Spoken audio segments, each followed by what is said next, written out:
नमस्कार विद्यार्थी मित्रांनो, रयत शिक्षण संस्थेचे राब नारायणराव बोरावके महाविद्यालय श्रीरामपूर सर्व इयत्ता 11वीच्या विद्यार्थ्यांचं या ऑनलाईन शिक्षण प्रक्रियेमध्ये सहर्ष स्वागत करत आहे। तर विद्यार्थी मित्रांनो, आज आपण या ठिकाणी आपल्या मराठी विषयातील भाग क्रमांक 5 व्याकरण या प्रकारातील शब्दशक्ती हा घटक आपण या ठिकाणी अभ्यासणार आहोत। हा घटक अभ्यासण्याच्या पूर्वी त्या संदर्भातलं असणारं जे काही पूर्वज्ञान आहे ते आपल्याला असणं गरजेचं आहे। माणसांचे परस्परातील जे काही व्यवहार असतात ते भाषेच्या माध्यमातून होतात आणि भाषेशिवाय ते व्यवहार संपूर्ण होऊ शकत नाही। भाषेच्या माध्यमातूनच साहित्याची पण निर्मिती होते। म्हणजे दैनंदिन जीवन व्यवहारातील जे व्यवहार आहेत त्यासाठी भाषा आणि दैनंदिन जीवन व्यवहारातील आलेले अनुभव पुन्हा शब्दबद्ध करण्यासाठी सुद्धा किंवा त्या साहित्याच्या निर्मितीसाठी सुद्धा भाषेची गरज असते। मग व्यवहाराची भाषा याची पद्धत वेगळी आणि साहित्याची भाषा याची मांडणीची पद्धत वेगळी। म्हणून भाषा परिणामकारक होणं, वैशिष्ट्यपूर्ण असणं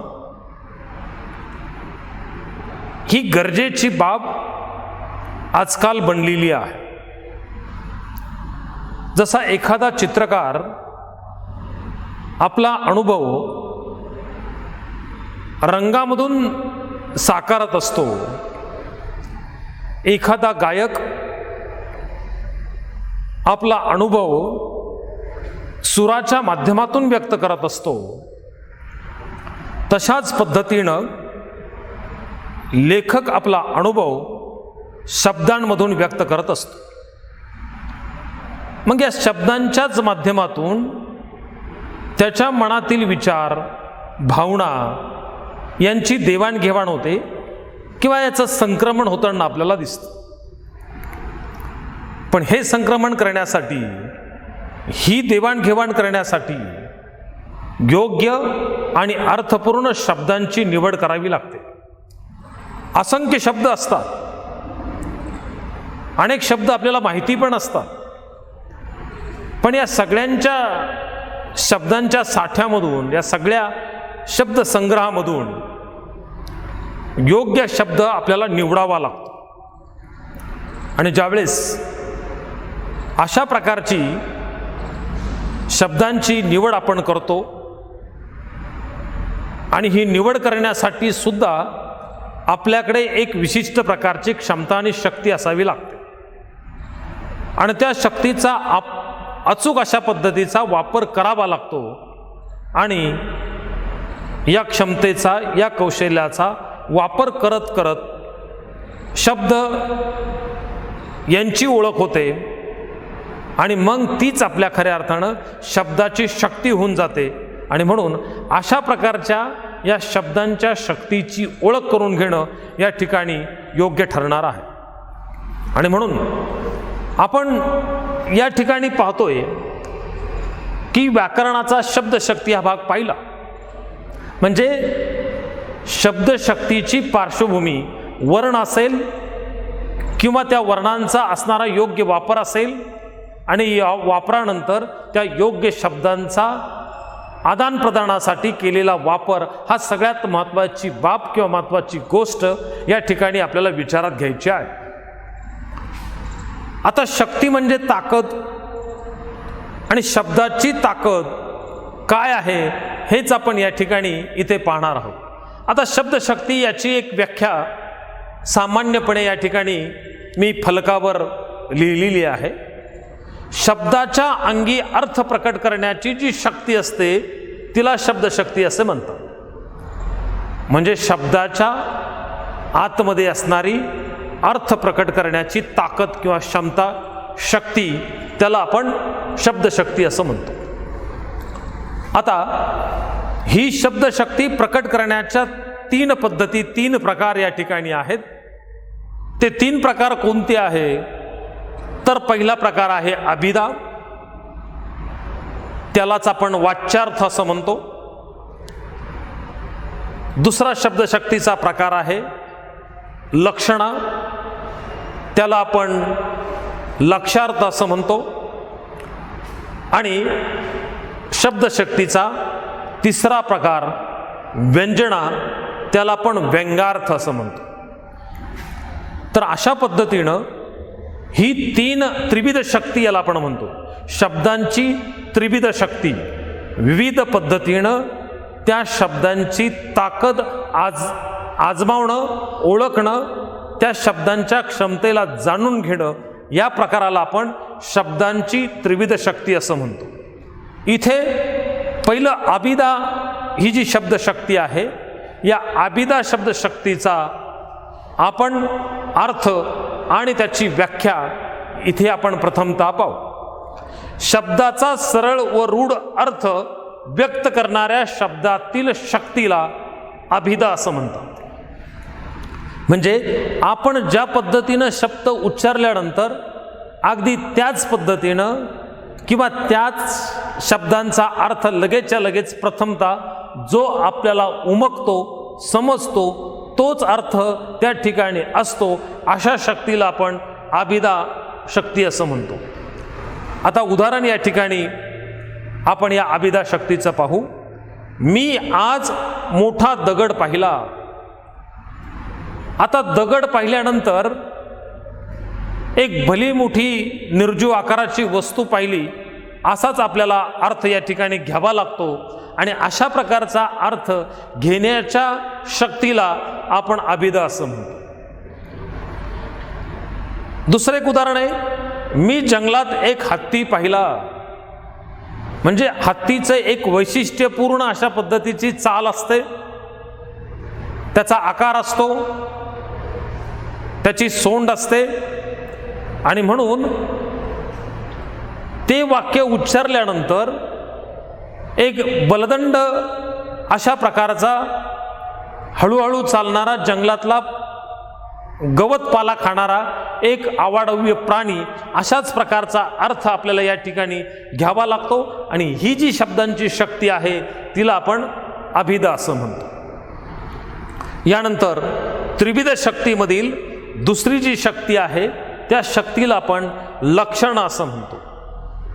याची व्याख्या, एखाद्या शब्दाचा मुख्य अर्थ बाधित होऊन त्याऐवजी सुसंगत असलेला दुसरा अर्थ त्या ठिकाणी येतो, अशा मुख्यार्थबाधित शब्दातील शक्तीला लक्षण असं म्हणतात. म्हणजे जो अर्थ आपण घ्यायचा असतो, प्रथमदर्शनी वाक्यातला जो अर्थ आपल्याला अभिप्रेत असतो तो न घेता त्याला बाधा येते आणि दुसराच अर्थ आपल्याला घ्यावा लागतो, त्यावेळेस त्याला आपण लक्षणं, आपण म्हणतो ना त्याची लक्षणं चांगली नाहीत. म्हणजे लक्षणं चांगली नाहीत म्हणजे त्याचं वागणं एक असतं आणि प्रत्यक्ष दिसणं वेगळं असतं. अशा पद्धतीचं असणाऱ्या गोष्टीला आपण लक्षणं असं म्हणतो. याचं उदाहरण जर पाहायचं ठरलं तर या ठिकाणी आपण उदाहरण पाहू. त्याचे बोलणे म्हणजे काळ्या दगडावरची रेघ. आता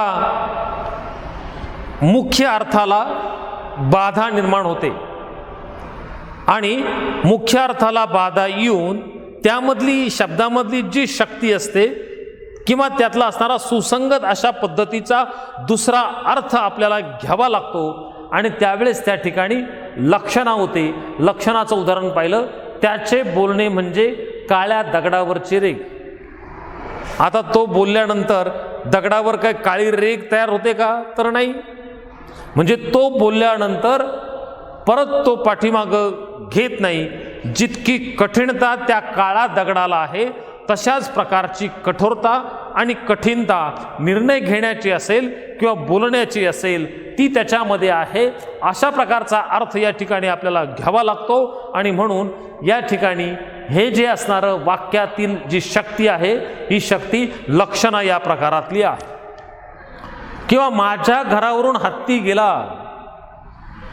आता माझ्या घरावरून मी मगाशी सांगितलं सुसंगत अशा पद्धतीचा दुसरा अर्थ घ्यावा लागतो. आता माझ्या घरावरून हत्ती गेला म्हणजे हत्ती आला, त्यानं पायऱ्या चढल्या, जिन्यातून वर गेला आणि पुन्हा पलीकडून उडी मारून निघून गेला, अशा पद्धतीचा अर्थ आहे का या ठिकाणी? तर नाही. हत्ती माझ्या घरावरून गेला म्हणजे माझ्या घराच्या समोरून जे काही दार आहे त्या दाराच्या समोरून हत्ती गेला असं या ठिकाणी म्हणायचं आहे. म्हणजे सुसंगत अशा पद्धतीचा दुसरा अर्थ घ्यावा लागतो आणि त्याला आपण लक्षण असं म्हणतो. त्रिविध शक्तीमधील तिसरी जी शक्ती आहे त्या शक्तीला आपण व्यंजन असं म्हणतो किंवा व्यंगार्थ असं म्हणतो. मुख्य अर्थाला बाधा न आणता, जसं आपण लक्षणामध्ये पाहिलं की मुख्य अर्थाला बाधा येते, इथं मात्र मुख्य अर्थाला बाधा येत नाही, पण दुसरा अर्थ व्यक्त करण्याच्या शब्दाच्या शक्तीला आपण व्यंजन असं म्हणतो. म्हणजे मुख्य अर्थाला कोणत्याही प्रकारची बाधा न आणता त्या शब्दाच्या ऐवजी आपला तिसराच किंवा दुसराच अर्थ त्या ठिकाणी व्यक्त होतो आणि अशा प्रकारच्या या शब्दाच्या शक्तीला आपण व्यंजन असं म्हणतो. माझ्या मना बंद दगड हे उदाहरण या ठिकाणी व्यंजना या शक्तीचं आहे. आता माझं मन दगड म्हणजेच एखादा गोटा ज्या पद्धतीनं असतो दगड त्या पद्धतीनं मनानं बनवायचा आहे का? तर नाही. इथे दगड या शब्दाचा अर्थ त्याच्या मनानं खंबीर बनणं असा आहे आणि अशा पद्धतीनं त्याच्या असणाऱ्या मनानं खंबीर बनणं म्हणजेच शब्दातील जो काही अर्थ आहे तो अर्थ आपल्याला दुसराच घ्यावा लागतो किंवा मुख्य अर्थाला.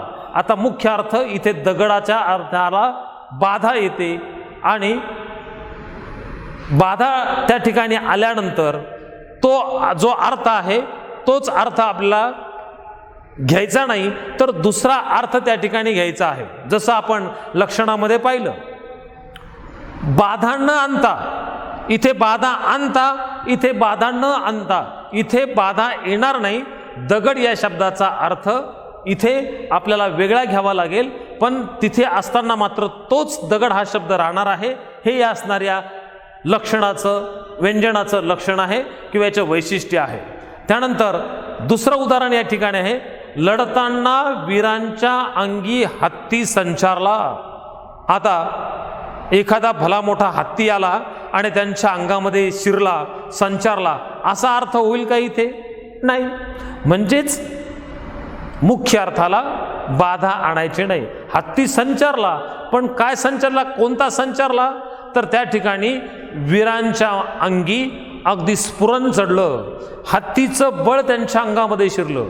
लढताना वीराच्या अंगी हत्तीसारखं बळ आलं आणि लढण्याची ताकद मिळाली.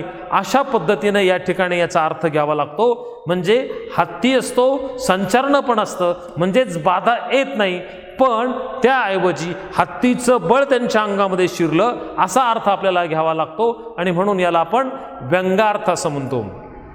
जसं सायंकाळ झाली असा शब्द प्रयोग आपण जर केला तर सायंकाळ झाली या असणाऱ्या वाक्यावरून त्या वाक्याचे अनेक अर्थ आपल्याला लागतात. सायंकाळ झाली म्हणजे संध्येपूजेची वेळ झाली, सायंकाळ झाली म्हणजे संध्याकाळी गाई गुरं जे आहेत ते घरी येण्याची वेळ झाली, संध्याकाळ झाली म्हणजे शाळा सुटण्याची वेळ झाली, संध्याकाळ झाली म्हणजे चोरांच्या चोरी करण्याच्या तयारीची वेळ झाली. तर असे अनेक प्रकारचे अर्थ त्या ठिकाणी आपल्याला घेता येतील. म्हणजेच व्यंजना जी आहे मुख्य अर्थाला बाधा न आणता त्यातील असणारी जी शब्दशक्ती आहे त्यातून आपल्याला वेगळ्या शब्दांचा अर्थांचा बोध होत असतो आणि अशा प्रकारच्या या शब्दशक्तीला आपण व्यंजन असं म्हणतो. तर विद्यार्थी मित्रांनो, अशा पद्धतीनं आपण हे जे काही व्याकरणातील शब्दशक्ती प्रकार आहे तो अभ्यासलेला आहे. आता या ठिकाणी नंतर व्याकरणाचा दुसरा भाग आपण पाहणार आहोत. तोपर्यंत धन्यवाद.